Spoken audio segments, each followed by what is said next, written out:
David had been working the night shift at the observatory for 3 years. Every night was the same. Walk around, check the equipment, make sure everything was running smoothly. It wasn't exciting work, but it paid the bills and gave him plenty of quiet time to think, most nights. He would see nothing more interesting than a shooting star or maybe a plane flying overhead.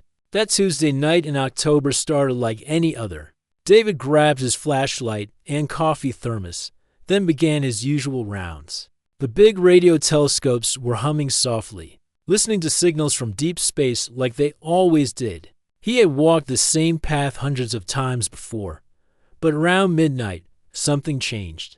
The monitoring room started beeping like crazy. All the screens were flashing red warnings.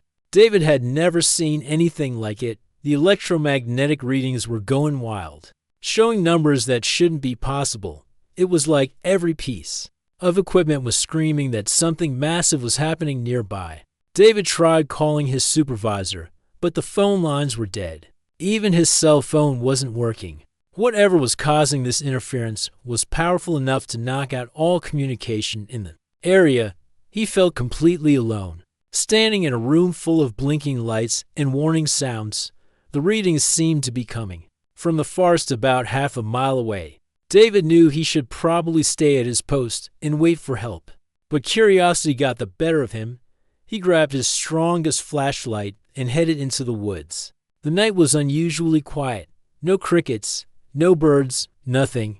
Even the wind had stopped blowing as he walked deeper into the forest. David noticed that his flashlight was acting strange. The beam kept flickering, and sometimes it would dim for no reason. The air felt different too, like it was charged with electricity. Before a thunderstorm, his skin was tingling, and the hair on his arms was standing up. Then he saw the light through the trees. It wasn't like any light he had ever seen before. It was pale blue and seemed to pulse like a heartbeat. As he got closer, he could see that something had crashed into a small clearing. Trees were knocked down in a perfect circle, their trunks still smoking slightly. In the center of the destruction was an object that definitely wasn't from Earth. It was about the size of a small car, but shaped like nothing David had ever seen. The surface looked smooth and metallic, but it seemed to shift colors as he moved around it. Parts of it were cracked open, and that strange blue light was leaking out. David's hands were shaking as he approached the craft. His mind was racing with questions. Was this really what he thought it was? Should he run back and call someone? But who would believe him? And besides, his phone still wasn't working. As he got closer to the damaged craft, he heard something that made his blood run cold. It was a sound like someone crying, but muffled and weak. Someone was inside that thing, and they were hurt. David found an opening in the side of the craft where the metal had been torn apart in the crash. He shined his flashlight inside and gasped. There was a person in there, at least something that looked like a person, but not quite right. She was unconscious, lying crumpled against what looked like some kind of control panel. Her skin was pale, almost white, and seemed to have a faint glow to it. Her hair was longer than any hair David had ever seen, reaching almost to her feet, and it was the color of moonlight. But it was her face that made David's heart skip a beat. She was beautiful, but in a way that was almost frightening. Her features were delicate and perfect, but her eyes were too large for a human face. Even though they were closed, David could tell they would be enormous. Her breathing was very shallow, and she looked like she might die at any moment. David knew he had to make a choice, and he had to make it fast. He could run back to the observatory and try to get help, but that might take hours. By then, she might be dead. He could try to call the authorities, but his phone wasn't working. And even if it was, what would he tell them? That he found a crashed spaceship with an alien inside? Looking at her lying there so helpless, David made a decision that would change his life forever. He couldn't just leave her to die. Whatever she was, wherever she came from, she needed help right now. Very carefully, David climbed into the damaged craft. The metal was still warm, and that strange blue light was all around him. He could hear electronic sounds that he didn't recognize, like the craft was trying to repair itself. but his focus was on the unconscious woman. She was lighter than he expected when he picked her up.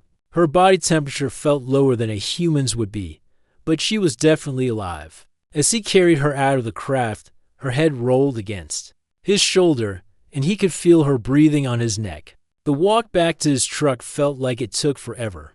David kept looking over his shoulder, half expecting to see lights in the sky or hear more crashes. But the forest remained silent and dark. Whatever had brought her here was gone now. David didn't take her to a hospital. Something inside him said that would be a terrible mistake. Instead, he drove her to a small cabin about 10 miles away. It wasn't much, just 2 bedrooms, a kitchen, and a living room, but it was private and far from any main roads. He laid her down on his couch and covered her with blankets. Now that she was in the light, he could see just how different she really was. Her skin had tiny patterns on it that looked almost like scales, but felt smooth as silk. Her fingers were longer than human fingers, and her nails had a strange shine. To them, for the rest of the night, David sat in a chair beside the couch, watching her breathe. He didn't know what else to do. He had no idea how to help someone like her, or even if the things that helped humans would help her to die just before dawn. She started to wake up. Her eyes opened slowly, and David felt his breath catch in his throat. They were the deepest black he had ever seen, like looking into space itself. And they were filled with terror. She tried to sit up quickly, but she was too weak. She started making sounds in a language David had never heard before.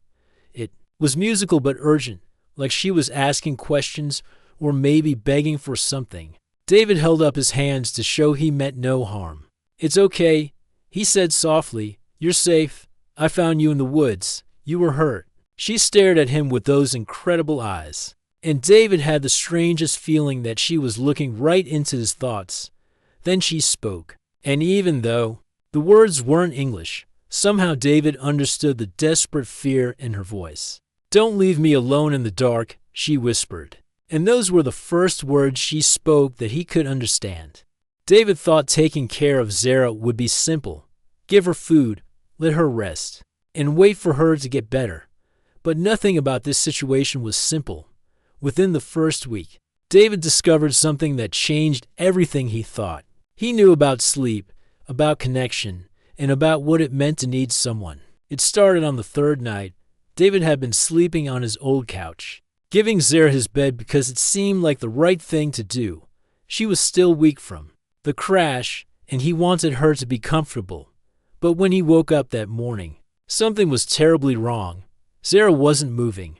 At first, David thought she was just sleeping deeply, but when he got closer, he realized her breathing was so slow it was barely happening. Her skin had turned pale white, almost transparent, and when he touched her arm, she felt ice cold. It was like touching a statue made of marble. "Zara," David shook her gently, then harder when she didn't respond. "Zara, wake up." Nothing.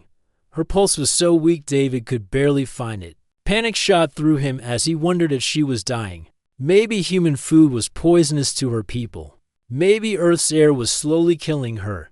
Maybe she needed medical attention that no human doctor could provide.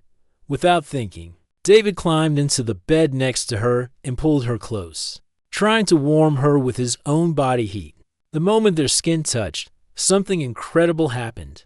Color flowed back into her face like water filling an empty glass. Her breathing deepened, and her body temperature started to rise. Within minutes, Zara was breathing normally again. Her eyes fluttered open, and she looked at David with confusion and relief. "What happened?" David asked, his heart still racing from the scare. Zara struggled to find the English words. "I went into cold sleep, dangerous sleep. I thought I might not wake up. Why? What caused it?" She looked embarrassed, like she was about to admit something shameful. "My people do not sleep alone. We must be connected to another during rest. Time, without connection, our bodies shut down to protect us. But it can become permanent if it lasts too long." David stared at her, trying to understand. "You mean you can't sleep unless someone is with you? Not just with me, connected to me, sharing energy, sharing dreams. It is how we have always lived." Zara's eyes filled with tears that looked like liquid silver. But I do not understand why it works with you. You are not Velter. This should not be possible. That night, David stayed in the bed with Zara. He lay as far on his side as he could, trying to give her space while still maintaining the physical contact she needed. It felt awkward at first. David hadn't shared a bed with anyone in over 2 years, and certainly never with someone from another planet. But as the night went on, something amazing happened. David's dreams became filled with images that weren't his own. He saw a world with purple skies and to moons, cities that seemed to be grown rather than built, oceans that glowed with their own light. He saw creatures that looked like Zara, but they moved through their world without smiling, without laughing, without any of the emotions David had seen Zara display. When morning came, Zara was staring at him with wonder. "You saw my world," she said. "It wasn't a question." "How is that possible?" David asked. "I do not know. But when Vilters sleep together, they share memories and dreams. It helps us understand each other deeply. But this has never happened between Vilter and another species." Over the following days, David's entire life changed. He called his supervisor at the observatory and quit his job, claiming a family emergency. It wasn't really a lie. Zara had become like family to him, even though he barely knew her. His sister Lisa started calling more often, worried about why David wasn't answering his phone regularly. She lived about an hour away and had a habit of dropping by unannounced to check on him. David had to be very careful to keep all his curtains closed and make excuses whenever she wanted to visit. "I've been sick," he would tell her, "really contagious. Better if you stay away for a while." Lisa wasn't easily fooled, though. "David, you sound fine. And why haven't you been to work?" "I called the observatory and they said you quit without giving a reason. I needed some time off. Personal issues." "What kind of personal issues, David? You're scaring me. This isn't like you." David hated lying to his sister, but he couldn't exactly tell her the truth. "Hey Lisa, I found a woman from another planet and now I can't leave her alone or she might die." That conversation wouldn't go well. Meanwhile, his relationship with Zara was becoming more complex every day. The sleeping arrangement that had started as a medical necessity was turning into something that felt natural and right. Zara would unconsciously move closer to him during the night, and David found himself sleeping better than he had in years. During the day, Zara was learning about human culture with the enthusiasm of a child. She was fascinated by everything: the way David cooked food, the programs on television, even the way birds sang outside the window. "Why do humans keep animals in their homes?" she asked one day, watching a commercial for dog food. "Pets. We keep them as companions. They make us happy," David explained. Zara tilted her head, considering this. "Like you are my companion, you make me happy too." The innocent way she said it made David's heart skip a beat. He was starting to realize that his feelings for Zara were becoming much deeper than just wanting to help her. But he didn't know if she could feel the same way, or if her people even experienced romantic love. Zara was eager to learn English, and her progress was incredible. Within 2 weeks, she was speaking in full sentences, and her vocabulary was expanding every day. She explained that her people learned by absorbing information directly, rather than studying it slowly like humans did. It is like drinking knowledge instead of eating it, she said, trying to find the right comparison. As her English improved, Zara began telling David more about her world and her mission on Earth. Her planet was called Velthara, and it was dying slowly as their sun grew colder and dimmer. "We have perhaps 50 of your years before our world becomes too cold for life," she explained one evening as they sat by the fireplace. "I was sent as a scout to study your world and determine if my people could live here." David felt his stomach drop. "What were you supposed to report back? Information about your climate, your resources, your people, whether Earth could support Velter life?" She paused, looking uncomfortable. "And whether the current inhabitants would need to be relocated." "Relocated?" David's blood ran cold. "You mean killed?" "Not killed," Zara said quickly, "but moved." to other areas while my people settled in the most suitable regions. It was thought that humans were too primitive to resist effectively. David stood up, pacing around the room. How many of your people are coming? Millions, perhaps all of us. Eventually, Zara watched David's reaction with growing distress. But David, I must tell you, being here, learning about humans, especially learning about you, I think my people are wrong about your species. Wrong how? You are not primitive. You are complex, emotional, capable of great kindness and sacrifice. When you found me that night, you risked everything to help a stranger. My people do not understand this kind of behavior. David sat back down, his mind reeling. What happens when your people come looking for you?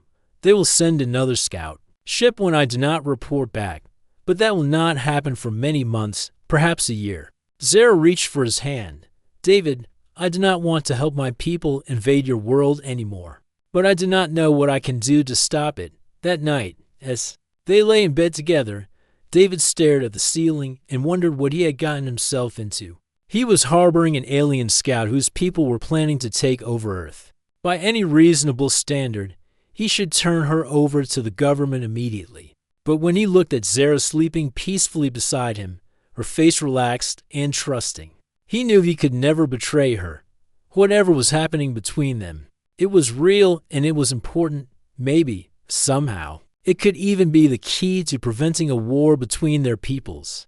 David was just drifting off to sleep when Zara suddenly sat up, alert and frightened.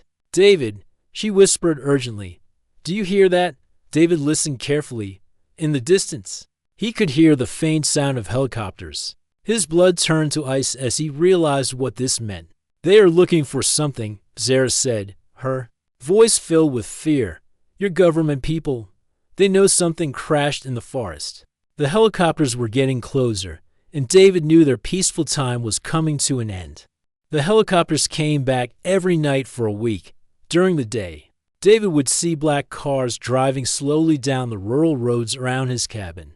Men in dark suits were asking questions at the gas station in town, showing pictures and offering rewards for information. David learned about this from his neighbor, Old Pete, who lived about a mile down the road and came by occasionally to check on him.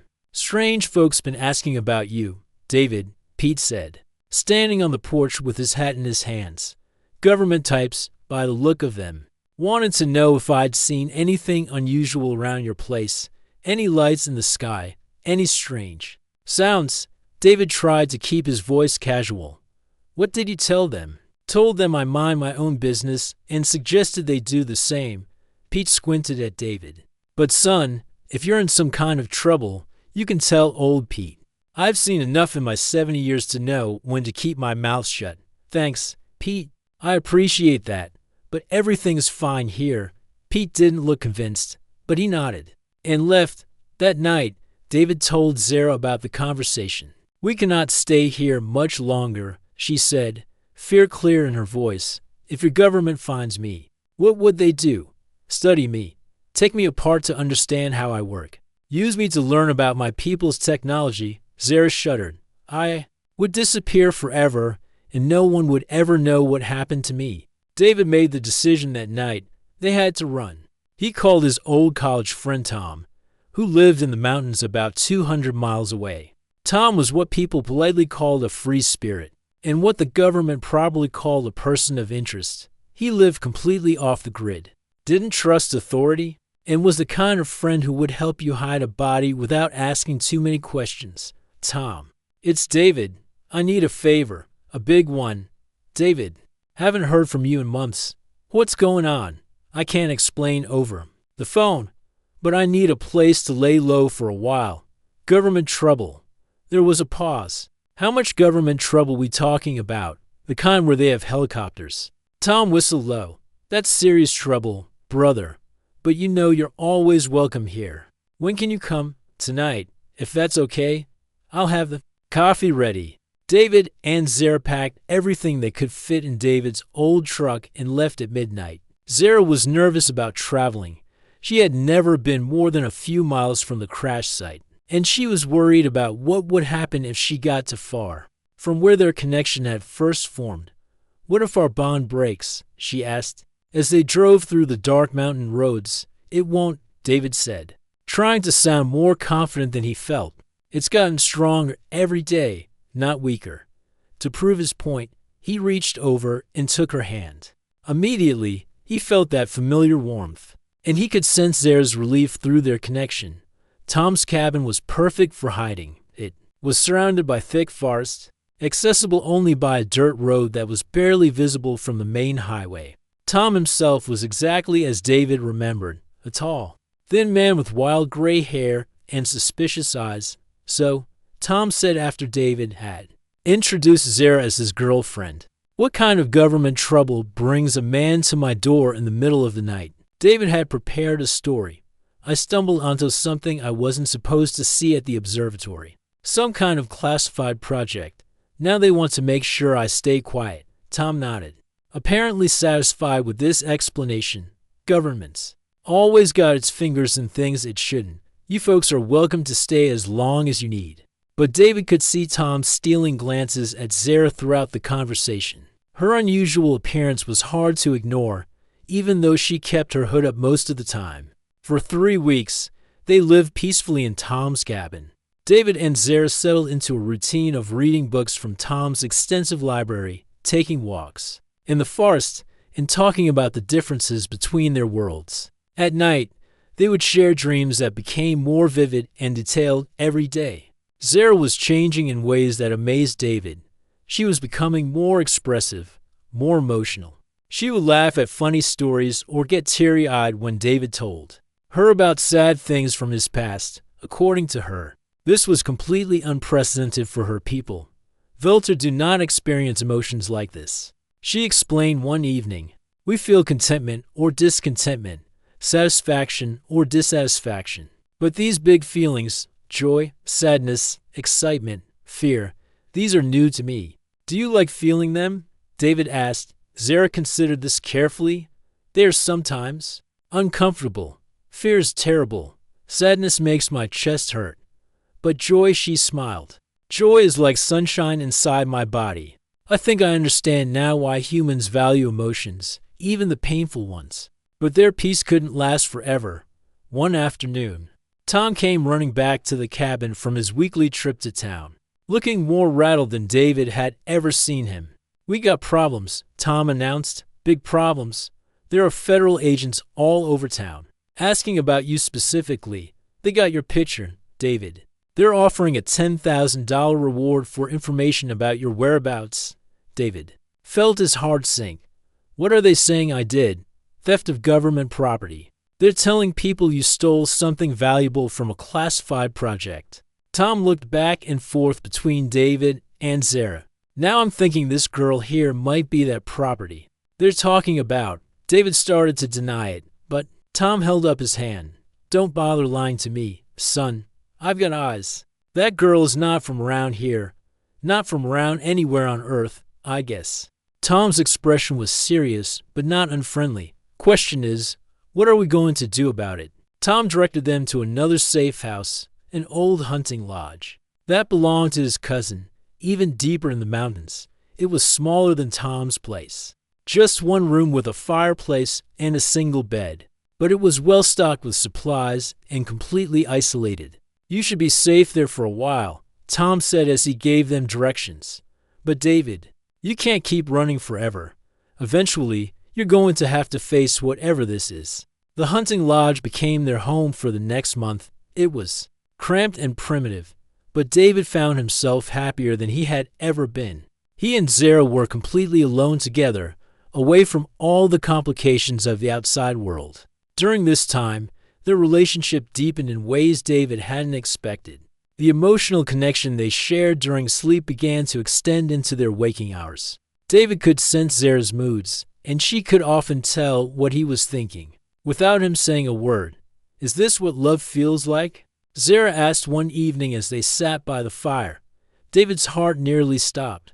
"What? I have been trying to understand this emotion that humans write about in their stories. This feeling that makes people do brave and foolish things for each other.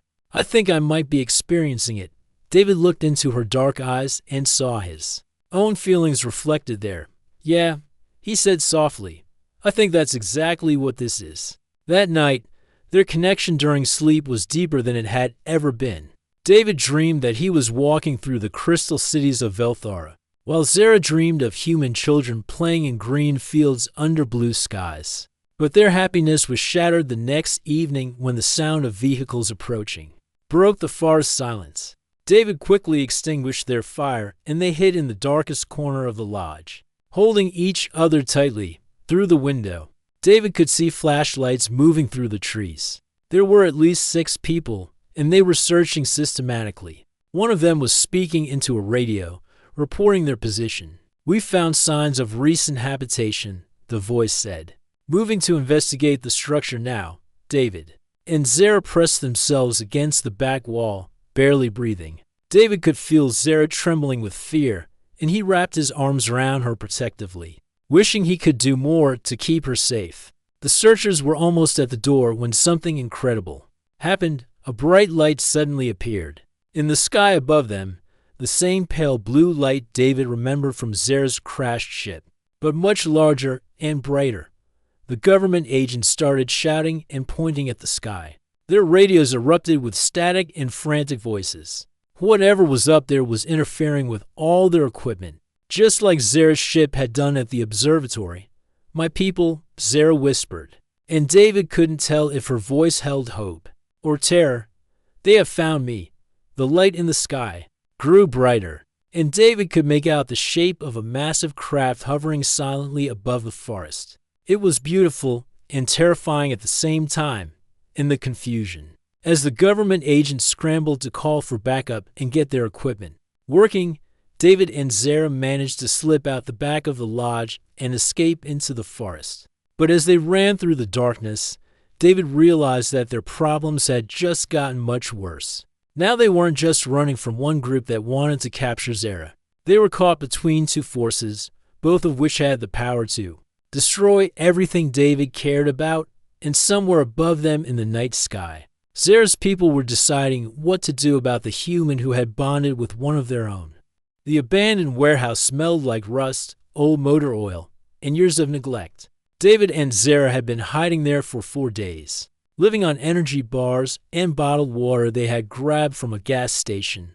The concrete floor was cold and hard, but they had found a spot behind some old machinery where they could sleep hidden from view.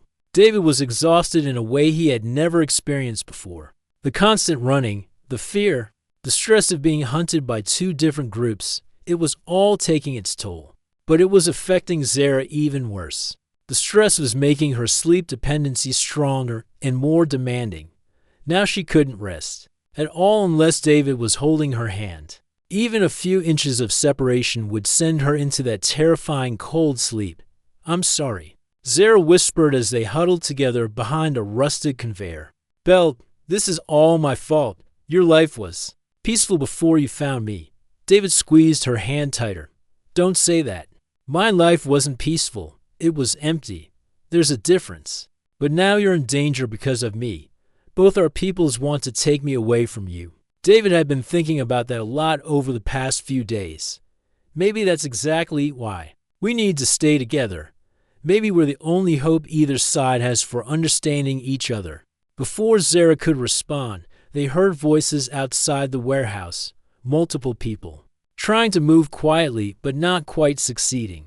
David recognized the professional tone and careful coordination of government agents. "Building is surrounded," came a voice through a megaphone. "David Martinez, we know you're inside. Come out with your hands visible and no one will be hurt." David felt Zara's whole body tense up beside him. Her breathing became quick and shallow. She was terrified. David had never felt so helpless in his entire life. They were trapped with nowhere to run, and he had no way to protect the woman he loved. But then something amazing happened. The warehouse suddenly filled with that familiar pale blue light. The same light David had first seen in the forest weeks ago. Through the broken windows, he could see a massive craft hovering silently above the building. It was bigger than anything David had imagined, easily the size of a football field. The government agents outside started shouting orders and calling for backup. Their radios crackled with static and panicked voices. Whatever technology Zara's people used, it was powerful enough to scramble all human electronics within a wide area. A section of the warehouse roof simply disappeared, not torn away or melted. Just gone, like it had been erased from existence. 3 figures descended through the opening, floating down without any visible means of support. They looked like Zara but taller and more intimidating, wearing clothes that seemed to be made of the same flowing material as their ship. The one in front spoke in that musical language David had heard Zara use when she was upset. His voice was cold and commanding, and even though David couldn't understand the words, the tone was clearly angry. Zara responded in the same language, her voice shaking with emotion. "What are they saying?" David whispered. "Commander Keth is very angry with me," Zara translated without stopping her conversation with her people. "He says I have been infected by human emotions, that I have forgotten my duty to our species and brought shame to our mission." The commander, Keth, looked at David with eyes that seemed to look right through him, like he was examining an interesting but unimportant insect. When he spoke again, his voice was filled with disgust and disappointment. "He says you are a primitive life form," Zara translated, tears starting to form in her eyes. "He says our connection is unnatural and dangerous, that it must be broken before it spreads to other Velter." David stood up on shaking legs, even though everything in his body told him to stay hidden. "Tell him I won't let anyone hurt you." Zara translated his words, and Commander Keth actually laughed, a sound like glass breaking mixed with wind chimes. He replied in heavily accented English this time, apparently deciding David was worth speaking to directly. "Hurt her, human. We are here to save her, to cleanse her of this contamination you have caused." Contamination? David felt anger rising in his chest, pushing aside his fear. "You mean her feelings, her ability to care about someone?" "Emotions make us weak," said another one of Zara's people, a female who looked even more stern than the commander. "They cloud judgment. They lead to poor decisions and mission failure. Zara was sent here to gather information about your planet's resources and defenses, not to bond with primitive beings." Zara suddenly stood up beside David, her hand still gripping his tightly. She spoke to her people in English so David could understand every word. "I am not contaminated," she said, her voice stronger than David had ever heard it. "I am more alive than I have ever been.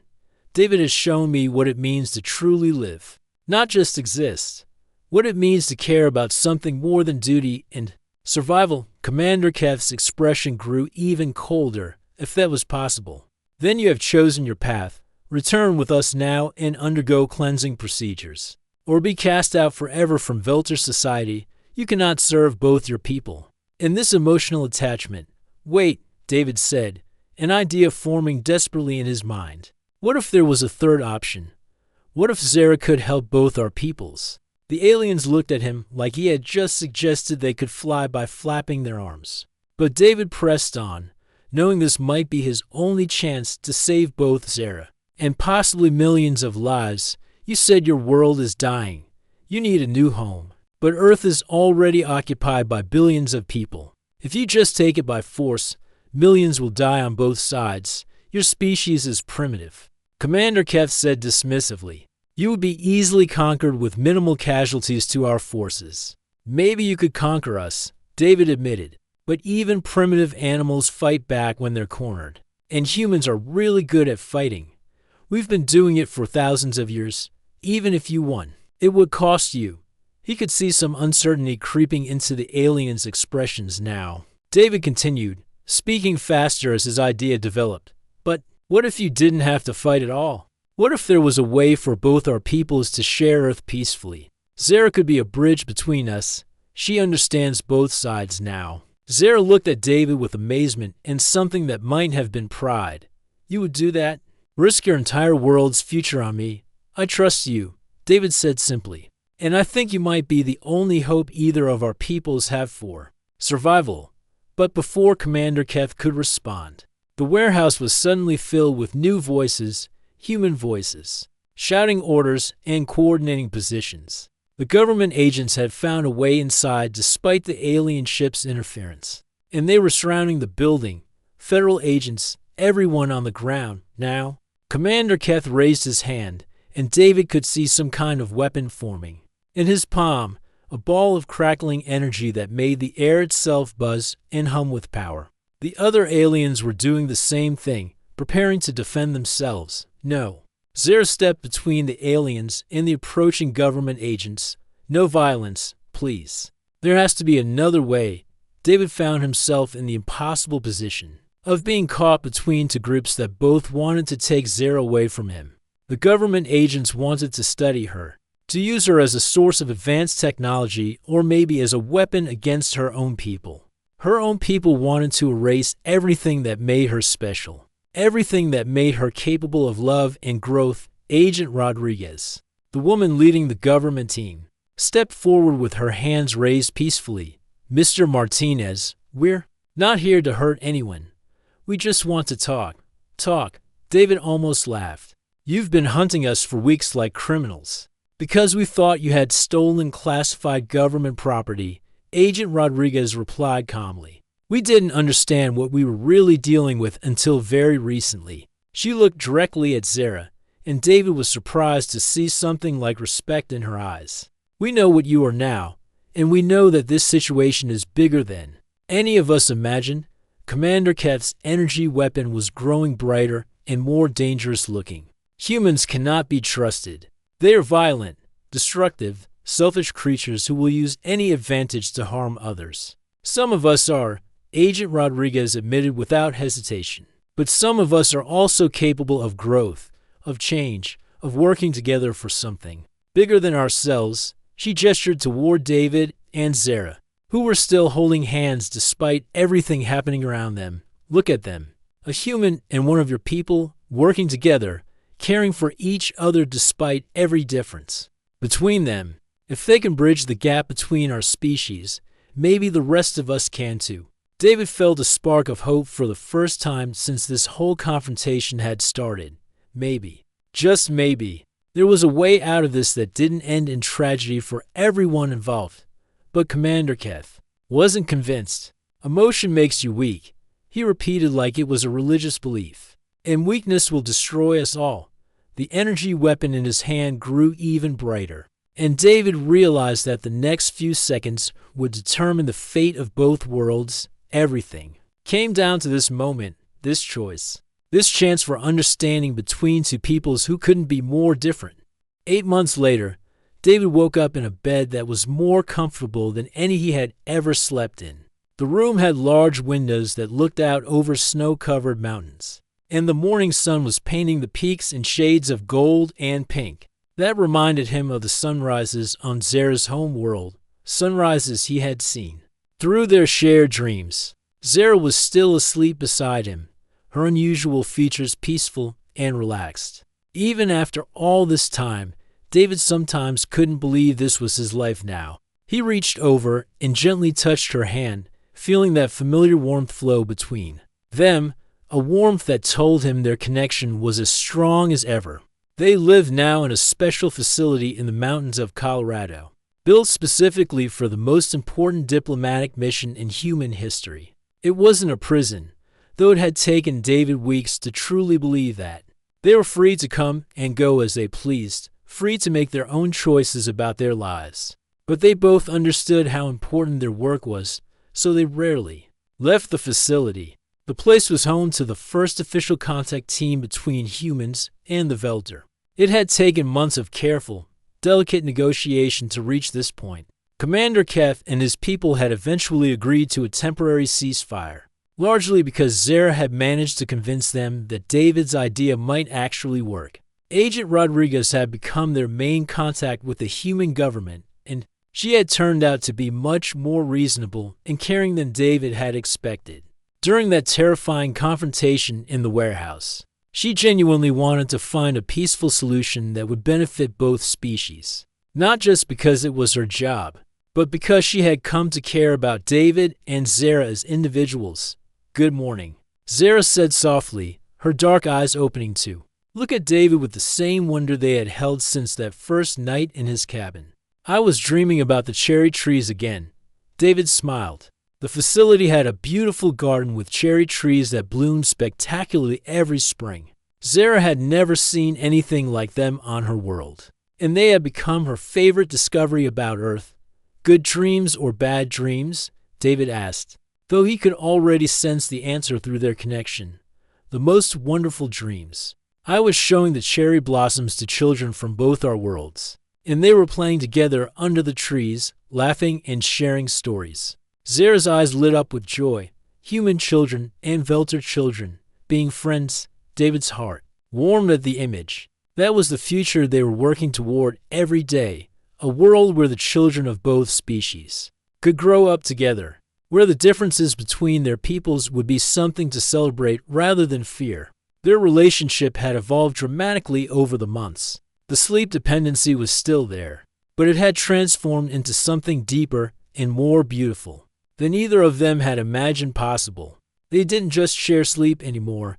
They shared thoughts, emotions, and memories.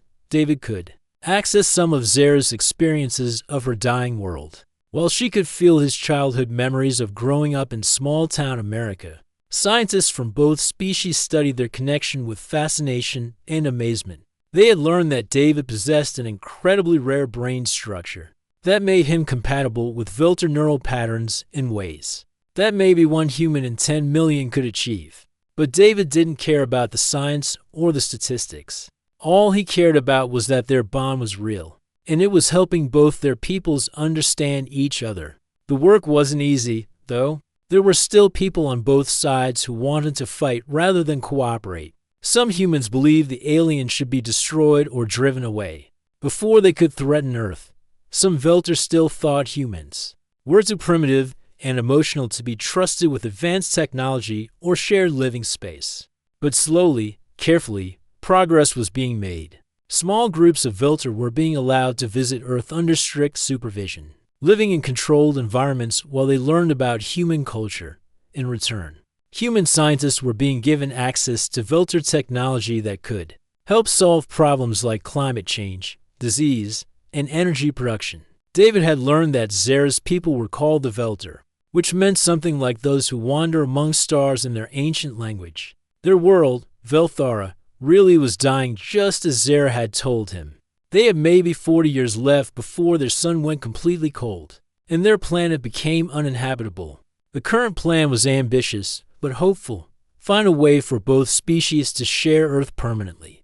The Velter had technology and knowledge that could make life better for humans, while humans could offer the Velter a new home and the chance to experience the emotions and connections that Zara had discovered.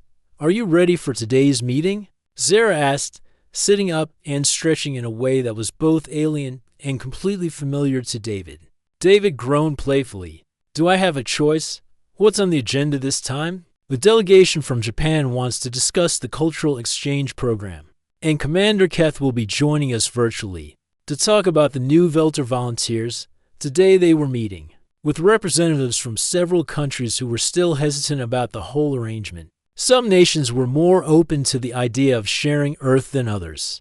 David and Zara's job was to show these world leaders that cooperation between the species wasn't just possible, but beneficial for everyone involved. They had become living proof that two completely different peoples could not just coexist, but actually make each other better. David had become more patient, thoughtful, and wise since bonding with Zara.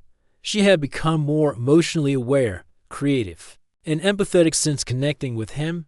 "I have some news," Zara said as they got dressed for the day in the clothes that had been specially designed to accommodate both human and Velter preferences. "Commander Keth contacted me last night through our dream link. 5 more scout ships are coming to Earth next month." David felt that familiar flutter of nervous excitement. Each new arrival brought new challenges and new opportunities. Good news or concerning news? Very good news, I think. These scouts are volunteers, Velter who specifically want to learn about human emotions and connections. They want to try forming bonds with human partners like we did. David's eyes widened in amazement. "Really? They actually want to experience what we have?" Zara nodded, her face glowing with happiness. Our bond has become famous among my people. Some still see it as contamination or weakness, but many others see it as evolution. They want to grow beyond what they have always been. As they walked through the facility's corridors toward the meeting room, David reflected on how completely his life had changed. Just over a year ago, he had been a lonely security guard with no real purpose or direction. Now he was helping to shape the future of two entire civilizations, working to build bridges between worlds that had never imagined they could coexist. The work was challenging, and there were still many problems to solve. There were still people on both sides who preferred fear and hatred to understanding and cooperation.